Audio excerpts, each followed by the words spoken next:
Hey guys, welcome back to your own academy, that is Achievers Academy. I am your friend, your guider, Nisha Sharma. कैसे हैं आप और कैसी चल रही है पढ़ाई? I think both are going good. So guys, आज हम डिस्कस कर रहे हैं भारत के इतिहास का टीचिंग का सबसे महत्वपूर्ण टॉपिक जो कि टेट एग्जाम्स में हिस्ट्री क्रिएट करता है always. We are just talking about REET. हम बात कर रहे हैं बच्चे आज रीट के एग्जाम की. ठीक है, रीट आपको पता है राजस्थान का है, टीचिंग का एग्जाम होता है. राजस्थान स्पेशल जैसे हरियाणा का होता है, exactly the same form Rajasthan का एग्जाम होता है रीट. और ऐसा माना जाता है कि रीट की साइकोलॉजी सबसे ज्यादा स्टैंडर्ड की होती है. मैं हमेशा ऐसे सुनती हूँ कि रीट की जो साइकोलॉजी है वो सबसे ज्यादा अच्छी होती है. नो डाउट रीट की साइकोलॉजी का स्टैंडर्ड सबसे ज्यादा अच्छा होता है. हम पूरे इंडिया के जितने भी टेट एग्जाम है, चाहे वो यूपी टेट है, चाहे रीट है, चाहे एसटेट है, चाहे एमपी टेट है, कोई भी टेट एग्जाम की बात करें, सबसे अच्छी जो साइकोलॉजी का लेवल आता है वो दो ही टेट एग्जाम में आता है. एक तो एचटेट और उससे भी अच्छा लेवल आता है रीट में. लेकिन कंफ्यूज होने की जरूरत नहीं है. मैं आपको यहाँ कंप्लीट डिटेल से टॉपिक बताऊंगी कि रीट का सिलेबस कैसे आता है, आपको कैसे तैयार करना है. Because you know just psychology is my first love, तो बहुत अच्छे तरीके से मैं बताती हूँ आपको. बच्चे अब लेवल 1 और 2 की बात कर रहे हैं. यहाँ लेवल 1 to 5 वाले की बात कर लेती हूँ और लेवल 6 to 8 वाले की बात कर लेती हूँ. ठीक है, आपका थर्ड ग्रेड और सेकंड ग्रेड, क्योंकि जो फर्स्ट ग्रेड होता है उसका एग्जाम तो आपको पता है बाद में अलग से आएगा. उसको भी लास्ट में थोड़ा सा बता दूंगी. एक यूनिट की एक्स्ट्रा होती है जो लेक्चरर वाली होती है. और जो बेसिकली सेकंड ग्रेड के क्वेश्चंस होते हैं वो अपने एस्टेट में जो लेक्चरर का लेवल होता है वहीं से क्वेश्चंस पुट अप होते हैं. वो बाद में बताऊंगी चीजें. पहले डिस्कस कर लेते हैं सिलेबस की. अब जब बच्चे हम एग्जाम की दृष्टि से देखें, जो आपका सिलेबस प्रिस्क्राइब होता है, दुनिया का कोई भी एग्जाम आपने देखा है कि जो सिलेबस दे उसी में से पेपर ले? ऐसा कभी भी नहीं होता. जो सिलेबस में लिखा होता है हमेशा एग्जाम उससे कहीं ज्यादा आता है, कहीं एक्स्ट्रा टॉपिक पूछे जाते हैं. तो रीट में भी एग्जैक्टली कुछ ऐसे ही होता है. बट जब साइकोलॉजी की बात करें, मतलब मनोविज्ञान की बात करें, तो बेसिकली 5 सेक्शंस में जो है इसका सिलेबस डिवाइड होता है रीट में. ठीक है, और जो लेक्चरर वाला आता है उसमें 6 सेक्शन में होता है. उसकी बाद में बात करेंगे. अब यहाँ लेवल आपको पीआरटी की बात मैं कर रही हूँ, जेबीटी वालों की और बीएड वालों की. डोंट बी कंफ्यूज, टॉपिक यही होते हैं. लेवल जो क्वेश्चन का होता है वो बच्चे अप और डाउन होता है. ठीक है, तो आपको पता है सबसे पहला सेक्शन होता है मनोविज्ञान. The very first section is मनोविज्ञान. कोई दिक्कत नहीं है, कई बुक्स में इसको, कई सिलेबस में इसको बाल विकास भी लिखा मिलेगा, बट मैं अपने तरीके से बता रही हूँ कि ऐसे सिलेबस करोगे कभी भी गलत नहीं करोगे. मनोविज्ञान या जिसको आप बोलते हैं साइकोलॉजी, जो फर्स्ट यूनिट होती है. कई बार आपके फर्स्ट यूनिट का नाम आपको लिखा मिलेगा बाल विकास. कोई दिक्कत नहीं है, फर्स्ट यूनिट बाल विकास भी कह सकते हो, मनोविज्ञान भी कह सकते हो. एक ही बात है, बाल विकास को शुरू करने से पहले आपको मनोविज्ञान का अध्ययन तो करना ही पड़ेगा, आपको पता है. तो मनोविज्ञान में साइकोलॉजी की यदि हम बात करें तो सबसे पहले जो टर्म है दैट इज अबाउट साइकोलॉजी. अब यहाँ टॉपिक का नाम का मतलब सिर्फ टॉपिक का नाम नहीं है बच्चे, उसकी बहुत जबरदस्त वाली डिटेल एग्जाम में पूछी जाती है. रीट का यही है खास बात. ऊपर ऊपर से क्वेश्चन नहीं पूछता, वही बच्चा सिलेक्शन लेता है जिसने चीजों को समझा है, ना कि रटा है. ठीक है, अब यहाँ पर जो मनोविज्ञान है, मनोविज्ञान का मतलब आपको द मीनिंग ऑफ साइकोलॉजी पता होना चाहिए. साइकोलॉजी का इतिहास पता होना चाहिए, उसका अतीत क्या था, उसकी हिस्ट्री क्या था, उसका मीनिंग क्या था, कैसे वो ट्रांसफर हुआ, कैसे वो सब्जेक्ट के रूप में आया. फिर सबसे इंपॉर्टेंट जहां से क्वेश्चन निकाले ही निकाले जाते हैं, स्कूल ऑफ साइकोलॉजी की. साइकोलॉजी के कौन कौन से स्कूल्स है, मतलब कौन कौन से संप्रदाय जो है मनोविज्ञान के हैं. तो बच्चे आपको इन संप्रदाय का जो है जरूर पता होना चाहिए. तो बेसिकली और एजुकेशनल साइकोलॉजी, जो शिक्षा मनोविज्ञान होती है उसका क्या है, शिक्षा किस किस टाइप की होती है. मीन्स स्टार्टिंग में आपको यूनिट लिखेगी बाल विकास, बट बाल विकास की यूनिट को शुरू करने से पहले माय डियर स्टूडेंट्स आपको मनोविज्ञान का जरूर पता होना चाहिए, साइकोलॉजी का जरूर पता होना चाहिए. ठीक है, क्योंकि आपके पेपर में यूनिट 1 शुरू होती है बाल विकास से, बट उससे पहले आपको पता होना चाहिए मनोविज्ञान के बारे में. क्योंकि जो मनोविज्ञान है, जो साइकोलॉजी है, द स्टडी ऑफ बिहेवियर. अब वो बिहेवियर की स्टडी हम किसकी करती है, बालक के. बिहेवियर की स्टडी किसकी करती है, बालक के. और जो भी चैप्टर्स होते हैं वो उस बच्चे की डेवलपमेंट होती है. That's why the syllabus is called child development. ठीक है, तो मनोविज्ञान का आपको इंट्रोडक्शन पता होना चाहिए, बेसिक कुछ आपको इसकी डेफिनेशंस पता होनी चाहिए. स्कूल ऑफ साइकोलॉजी से क्वेश्चन हमेशा डाला जाता है, उसके बारे में जरूर आपको पता होना चाहिए. फिर मनोविज्ञान किस किस होता है, जैसे मनोविश्लेषणात्मक होता है, निदानात्मक होता है, विधायी होता है, शैक्षिक होता है. इसके जो टाइप्स है वो अच्छे से पता होना चाहिए. और शिक्षा मनोविज्ञान के बारे में तो यहाँ से एक आधा क्वेश्चन 100% आता है. फिर आ जाते हैं अपनी मेजर जो फर्स्ट यूनिट है दैट इज चाइल्ड डेवलपमेंट, जिसको आप बाल विकास कहते हो बच्चे. अब बाल विकास वाली यूनिट की बात करें तो इसको बहुत डीपली समझना है आपने, बहुत डीपली. इसके अंदर बच्चे के विकास की कंप्लीट नॉलेज होनी चाहिए, बच्चे की ग्रोथ मतलब वृद्धि की, विकास का डेवलपमेंट, बच्चे की डेवलपमेंट की नॉलेज होनी चाहिए. आपको बच्चे की ग्रोथ की कंप्लीट नॉलेज होनी चाहिए कि बच्चे की क्या ग्रोथ होती है. आपको बच्चे की ग्रोथ की कंप्लीट नॉलेज होनी चाहिए, आपको बच्चे के विकास की कंप्लीट नॉलेज होनी चाहिए कि क्या उसका डेवलपमेंट होता है। फिर विकास और वृद्धि में जो सबसे इंपॉर्टेंट रोल प्ले करता है that is your heredity and environment. ठीक है, तो यहाँ पर जो क्वेश्चंस हैं वो इंटरकनेक्ट करके दिए जाते हैं। विकास और वृद्धि में एनवायरनमेंट का क्या रोल होता है, इनके क्या क्या सिद्धांत होते हैं, विकास के बारे में आपको स्टार्टिंग में इनकी जो अवस्थाएं हैं, अब चाहूं तो मैं अलग अलग यूनिट में डिवाइड कर सकती हूँ बट नो नीड। यहाँ पर आपको बाल विकास की जो अवस्थाएं हैं ना बच्चे, उनको पूरा डीप करना है। रीड में बहुत इंपॉर्टेंटली क्वेश्चन पूछे जाते हैं अवस्थाओं से। मतलब आपको चाइल्डहुड का अच्छे से पता होना चाहिए, इन्फेंसी का अच्छे से पता होना चाहिए, आपको एडोलसेंस का अच्छे से पता होना चाहिए, किशोर अवस्था गांठ बांध लो, किशोर अवस्था से तो 120% बहुत सारे क्वेश्चंस पूछे जाते हैं। आपको पता है स्टैंडर्ड होल वाली संघर्ष तूफान की मतलब अवस्था, किशोर अवस्था से बहुत सारे क्वेश्चन, जेंडर जो आइडेंटिटी है, जेंडर स्टेबिलिटी है, जेंडर कंसिस्ट है, इमेजिनरी ऑडियंस का कॉन्सेप्ट है, बहुत सारे कॉन्सेप्ट हैं। किशोर अवस्था से तो हमेशा क्वेश्चन पूछा जाता है एग्जाम में।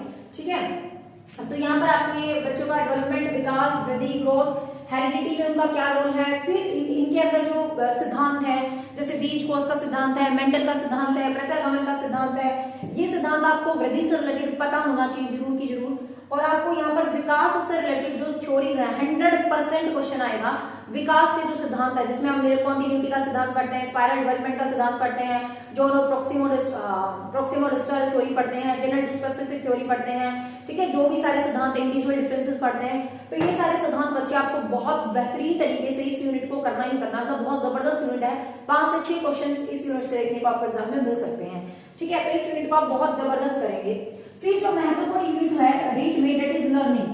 अब भाई लर्निंग कहने में एक यूनिट है बट पूरा पेपर का heart of the read exam that is called learning. ठीक है,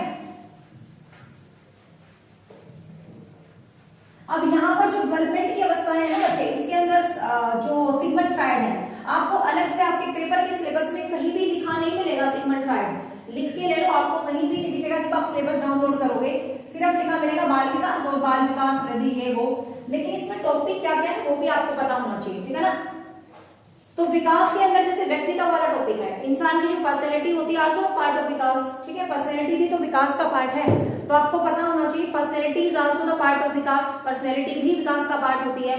सिगमंड फ्रायड का जो साइकोसेक्सुअल डेवलपमेंट है, सिगमंड फ्रायड का जो मनोलैंगिक विकास है, it's also the part of development, ये भी तो डेवलपमेंट का ही पार्ट है बच्चे का। तो you should know about all these little concept, आपको पता होना चाहिए। ठीक है, फिर है इस पेपर की जान टॉपिक जो मेरा भी फेवरेट है, I always start my teaching from this chapter, learning, अधिगम। अब भाई लर्निंग ही नहीं है, अधिगम ही नहीं है, तो क्या सीखेंगे और क्या सिखाएंगे। Learning is the highway of, जो motivation is the highway of learning. तो लर्निंग, अभिप्रेरणा, अधिगम तो बहुत ही ज्यादा इंपॉर्टेंट है। जितने स्टार लगाओ इस यूनिट पे उतने कम है। अब लर्निंग में आपको क्या क्या करना है, अधिगम में आपको क्या क्या करना है, सभी theories you should know about all the theories. अब थ्योरीज तो आपने सुनी होगी, थॉर्नडाइक वाली थ्योरी।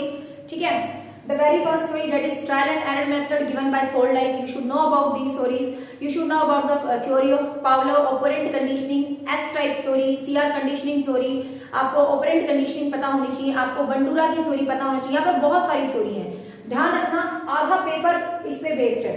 यहाँ पर आपको बंडूरा को भी अच्छे से करना है, यहाँ पर आपको टोलमैन को भी अच्छे से करना है बच्चे, यहाँ पर आपको गुथरी को भी अच्छे से करना है।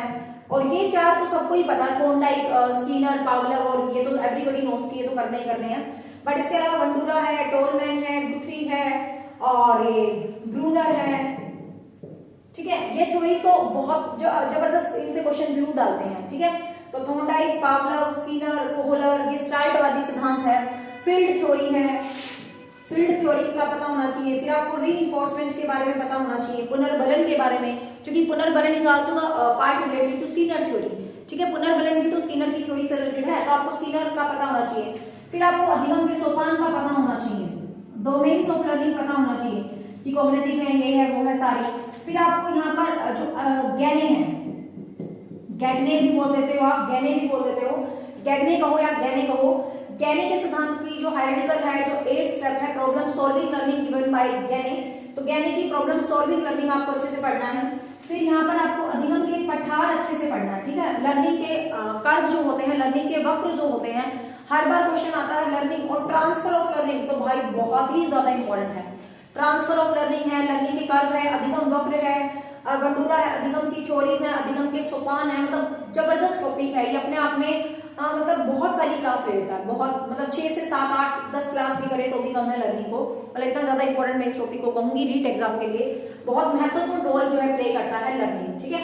तो लर्निंग में बच्चे, और लर्निंग में ये भी पढ़ेंगे, यहाँ से भी क्वेश्चन आता है व्यवहारवादी कौन थे, संख्यानवादी कौन थे।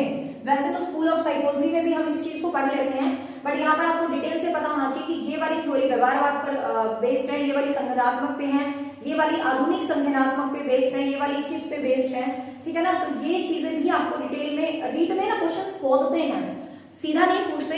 आपने लर्निंग की थ्योरीज को कितना ध्यान से पढ़ा है कि कौन सी थ्योरी संज्ञान पर आधारित है। संज्ञान मीन्स जहां भी थिंकिंग आ जाए, जहां भी अंडरस्टैंडिंग आ जाए, जहां भी सोच आ जाए, दैट इज कॉग्निज्म। तो वो कॉग्निज्म के अंदर आ जाएगा, संज्ञान के अंदर आ जाता है, ठीक है ना। और इसी के अंदर लर्निंग की थ्योरीज में आप प्याजे की थ्योरी को आप डेवलपमेंट में भी ले सकते हो।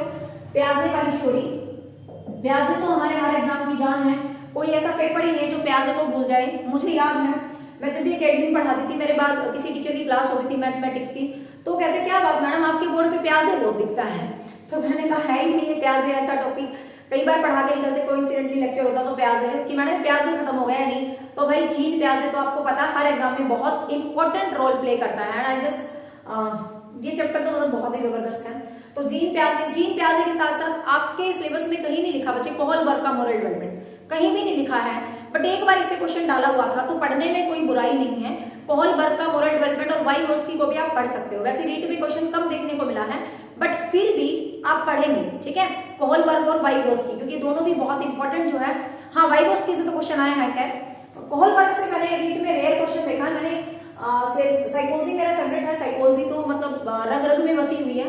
30 में से 25 से वो हर एग्जाम में बच्चे हमेशा क्वेश्चन लेते हैं, नंबर लेते हैं, बट फिर भी रीट के लिए मैंने डीपली आपके बच्चे सारे पेपर्स को एनालाइज किया, सब फिर मतलब एक इवैल्यूएशन निकाला है कि कोहलबर्ग से मैंने क्वेश्चन नहीं देखा, बट फिर भी आप कोहलबर्ग को रीड आउट जरूर करके जाएंगे। क्वेश्चन नहीं देखा मैंने, बट फिर भी आप रीड करके जाएंगे, क्या फर्क पड़ता है कोहलबर्ग के मोरल डेवलपमेंट को थोड़ा सा पढ़ लिया तो, ठीक है।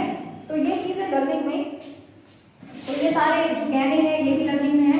अप्रोचेज अधिगम के में सारी अप्रोचेज भी आ जाती हैं लर्निंग से रिलेटेड, ठीक है बच्चे। तो इन सबको आप बहुत बेहतरीन तरीके से जो है लर्निंग को करेंगे। तो जीन प्याजे को आप उसमें भी ले सकते हो, बाल विकास में भी ले सकते हो, ठीक है ना, जीन प्याजे को, या लर्निंग में भी ले सकते हो। लर्निंग के साथ लर्निंग में ही आपको मिलेगा टॉपिक अभिप्रेरणा, इट्स कॉल्ड मोटिवेशन, क्योंकि आपको पता है लर्निंग और मोटिवेशन बहुत ही महत्वपूर्ण रोल प्ले करते हैं। इनको उलझा के क्वेश्चन पूछेगा कि लर्निंग मोटिवेशन का क्या इफेक्ट डलता है, क्या है, स्किनर की स्टेटमेंट है, किसी का पूछा है तो मोटिवेशन बहुत अच्छे से, मोटिवेशन की जो इंसेंटिव, नीड, ड्राइव और इन सब से, फिर मोटिवेशन की जो थ्योरीज हैं, आपको पता है अब्राहम मैस्लो वाला सिद्धांत है जो बहुत सेल्फ एक्चुअलाइजेशन थ्योरी है, कई बार एग्जाम में पूछी जाती है। तो मोटिवेशन के जो फ्राइड से रिलेटेड है, ठीक है, बहुत बढ़िया तरीके से बच्चे मोटिवेशन जरूर करेंगे, बहुत ज्यादा बार पूछा जाता है, ठीक है। फिर आपकी जो नेक्स्ट यूनिट आ जाती है वो इंडिविजुअल डिफरेंसेस से रिलेटेड आ जाती है। इंडिविजुअल डिफरेंसेस जिसको आप बोलते हैं व्यक्तिगत विभिन्नताएं, व्यक्तिगत विभिन्नताएं, ठीक है। आपकी जो नेक्स्ट जिस यूनिट से ज्यादा क्वेश्चन पूछे जाते हैं that is called individual differences. Individual differences means व्यक्तिगत विभिन्नताएं। अब यहाँ पे भी बहुत सारा चैप्टर है, एक नाम है बट उसके पीछे बहुत सारा इतिहास जुड़ा हुआ है, ठीक है। तो व्यक्तिगत विभिन्नताएं जिसको हम बोलते हैं इंडिविजुअल डिफरेंसेस थ्योरी।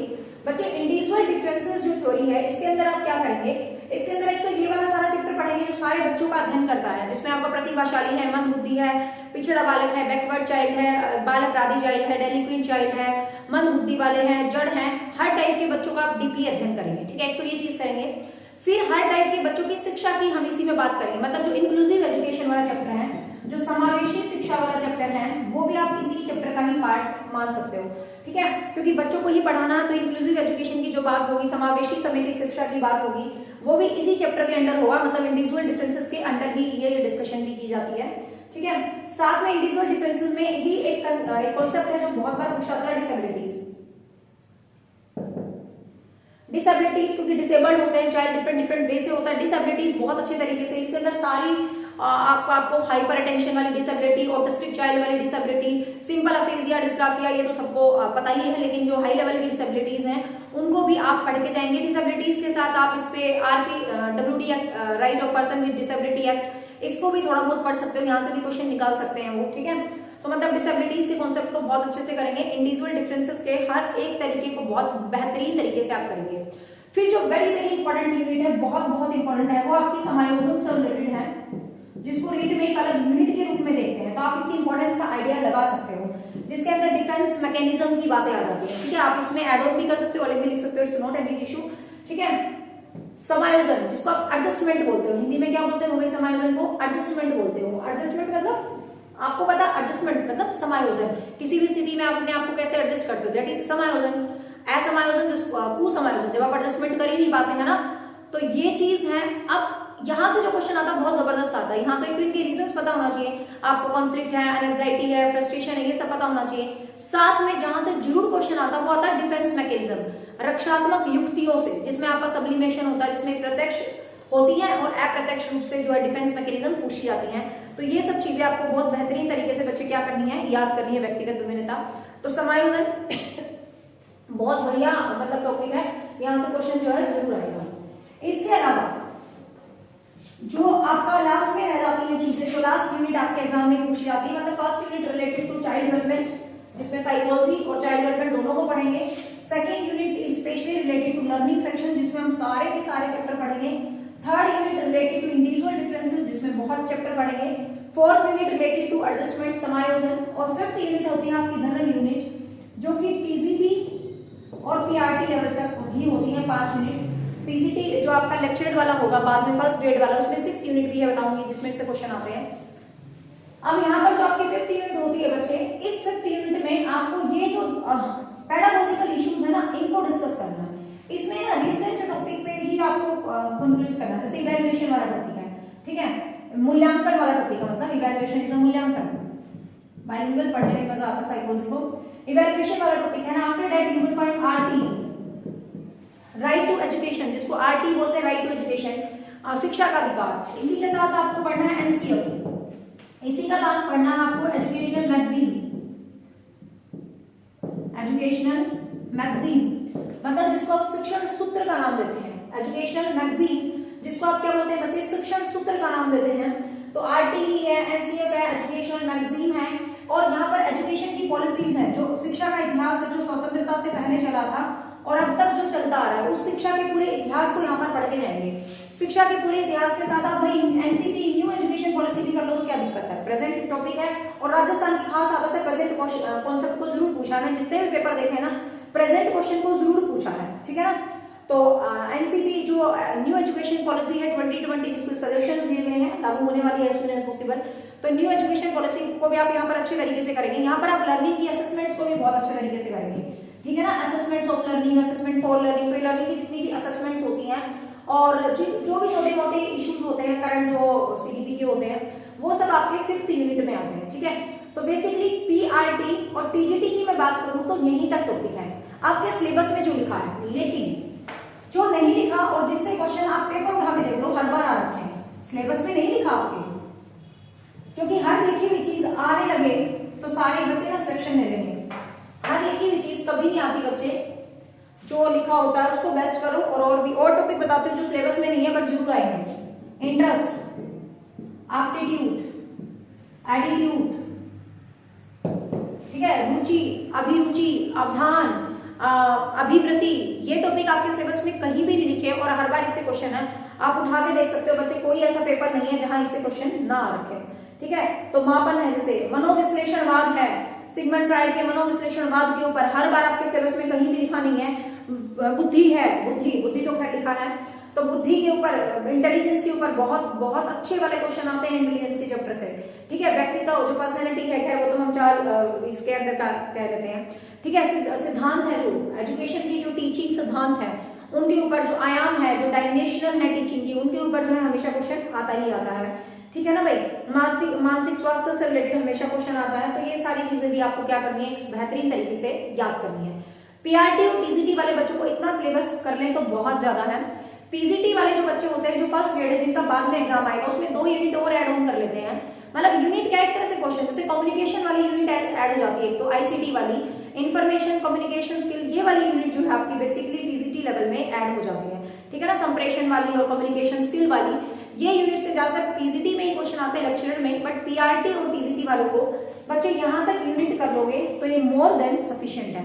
अब मैं बता दूं मैंने अपने चैनल पे क्या करवा रखा है। बहुत सारे बच्चे नए होंगे, हरियाणा के बच्चे जानते हैं, राजस्थान वाले पहली बार देख रहे होंगे, तो राजस्थान हरियाणा भाई बहना भाई कोई दिक्कत नहीं है। तो मैं बता दूं बच्चे, मेरा चैनल स्पेशल है टीचिंग एग्जाम्स के लिए। किसी भी सब्जेक्ट का टेट मेरा स्पेशलाइजेशन है, किसी भी सब्जेक्ट का टीचिंग एग्जाम। तो हरियाणा में यदि एसटेट के रिकॉर्ड की बात करें तो 30 में से always my students get more than 25 marks, ठीक है, मोर देन 25 मार्क्स। तो जो राजस्थान के बच्चे पहली बार जुड़ रहे हैं मैं उनके लिए चीज बता रही हूँ, अदरवाइज बताने की नहीं होती, क्योंकि फर्स्ट टाइम बच्चा देख रहा है तो उसको पता होना चाहिए। तो आप मेरे चैनल की प्लेलिस्ट को विजिट करें, और एक मैराथन क्लास भी है 7 घंटे और 3 घंटे की। आपको आपका मोस्टली सिलेबस 20 के अराउंड क्वेश्चन मैं लिख के देती हूँ, you will find from my videos. 20 के अराउंड क्वेश्चन आराम से आपको पीआरटी और टीजीटी में रीट के एग्जाम में इजीली मिल जाएंगे।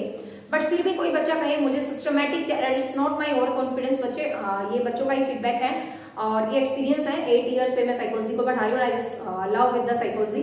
और आप वीडियोस देखो, आपको सही लगेगा, ठीक है। और कमियां तो हर इंसान में होती है, मुझे पता है, कुछ को बुरा भी लगता है, तो हो सकता है। और कुछ बच्चे होते हैं जो सिस्टमैटिक पढ़ते हैं, जिनको भाई बिल्कुल ये है कि मुझे, क्योंकि आपके पेपर की जान ही साइकोलॉजी है, वहां पर टीचिंग एप्टीट्यूड जो हिंदी में आएगा, इंग्लिश में आएगा, बहुत सारा साइकोलॉजी से ही बेस्ड होता है, ठीक है। तो किसी को ये है कि मुझे सिस्टमैटिक पढ़ना है, तो भाई मेरा ऐप है अचीवर्स अकेडमी के नाम से, ठीक है, अचीवर्स अकेडमी के नाम से मेरा ऐप है गूगल प्ले स्टोर पे। आपको नहीं मिलेगा क्योंकि अभी नया नया है, मैं इतनी फेमस नहीं हूँ, ऑफलाइन पढ़ाती थी, ऑनलाइन में बस अभी अभी आए हैं। तो अचीवर अकेडमी ऐप है, जिसका लिंक मैं डिस्क्रिप्शन बॉक्स में दे दूंगी और इसी वीडियो के कमेंट बॉक्स में लिख दूंगी, तो आप उस ऐप को डाउनलोड कर सकते हैं। वहां पर साइकोलॉजी स्पेशल बैच है, उस साइकोलॉजी स्पेशल बैच में मैंने 51 वीडियोस रिकॉर्ड करके डाल दिए हैं। आपका ये पूरा का पूरा सिलेबस, कोई बच्चा है भाई सिलेक्शन लेना है तो वो वेट नहीं करता यूट्यूब पे, इधर वीडियो ढूंढ रहा है, इधर वीडियो ढूंढ रहा है, तो आप एक साथ जाके भी साइकोलॉजी स्पेशल बैच को परचेज कर सकते हो। इसमें आपको ये टॉपिक जो मैंने बताए हैं कंप्लीटली मैंने पढ़ा रखे हैं, और डेमो के लिए मेरा पूरा यूट्यूब चैनल भरा पड़ा है। मैंने 110 वीडियो साइकोलॉजी की करवा रखी हैं, जिनके बाहर आपके एग्जाम्स में क्वेश्चन आने की पॉसिबिलिटी ना के बराबर है, ना के बराबर, ठीक है। तो जरूरी नहीं है, कुछ बच्चे कहते हैं मैम पेड प्रमोशन कर रही है मेरे कोर्सेज की, कोई जरूरी नहीं है, आप फ्री में भी बहुत साइकोलॉजी पढ़ सकते हो मेरे चैनल से, ठीक है। लेकिन जिनको सिलेक्शन लेना है, आगे जाना है रेस में, वो कभी रुकते नहीं है, तो आप यहाँ पर ये कोर्स ले सकते हो psychology special, and you can contact me 7015467794। क्योंकि ये जॉब है बच्चे, यहाँ आपको 90 नहीं चाहिए, यहाँ आपको मेरिट में आना है, ठीक है। जितना आप मेरिट में आएंगे उतना आपकी एश्योरिटी ज्यादा होगी, तो कोई फर्क नहीं पड़ता, आप सिस्टमेटिक पढ़ेंगे। और रीट का पूरा स्पेशल बैचेस भी मैंने लॉन्च कर दिए हैं, जिसमें आपको हर एक चीज बहुत अच्छे से पढ़ाई जाएगी। क्योंकि एसटेट के एग्जाम के लेवल से देखें तो रीट का एग्जाम मेरे को बहुत ही इजी लगा है, तो एज इट इज हमारी वीडियो से कवर अप हो जाएगा, ठीक है। So bye bye, take care, have a nice day, thank you so much. कोई भी डाउट आपको बचता है किसी भी टॉपिक से रिलेटेड तो आप बता सकते हो, मतलब बेसिकली यही मेन टॉपिक्स हैं जो आपके एग्जाम में आते हैं, ठीक है। इमोशन से भी टॉपिक आ जाता है, चिंतन, इमोशंस, मेमोरी, क्रिएटिविटी, इनको भी कर लेना। मैंने तो एक एक टॉपिक करवा रखे हैं, 51 वीडियोस तो मैंने अपडेट कर दी हैं, बाकी मैं न्यू एडिटिंग भी करती रहूंगी, ठीक है। Bye bye, thank you.